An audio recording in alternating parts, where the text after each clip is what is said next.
দিয়েছি আমি, আর এখন দেখো মেহেন্দিটা কি করে দিয়েছি আমি। কি হবে? ওটা সাইডে থাকবে, যে ওটা ঠিক করতে হবে। এই সাইডও লেফটে দাও, তাহলেই হবে।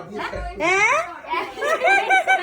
আমাদের ঘরের জন্য না, তাহলে ডিজাইনটা ঠিক হয়ে যাবে না, আর্ট হয়ে যাবে। এটা হালকা করে লিখে দাও। সাইড আমার লেফটে গেছে, আমি বলছি আরেক সাইড লেফটে দিতে, তাহলে ডিজাইন হয়ে যাবে। পরে দেখি কি হয়েছে। এই যে এ বাবা, আরে উঠতে গেছি ঘরটা বসে, এত পরিমাণে কে নড়ে, এত পরিমাণে কে নড়ে, মানে কি করে একটু আগে আমি আঙুলের ভাজারের ডিজাইন করেছি এরকম করে। আরে কি করো বলে কি দেখি, আরে দেখি কি দেখি দেখি তো এরকম ভাবে এরকম ধরে রেখেছি যেন একটু শুকালে। শোন, আমি হচ্ছে লক্ষ্মী, আমি চঞ্চল, ঠিক আছে? ওরে বাবা গো, মাই গড, যে এখন লেটকে দিচ্ছে, তাহলে সবাইকে টাকা দাও, টাকা দাও। টাকা কোথায় পাবো? এই টাকাটা ফটো তুলি।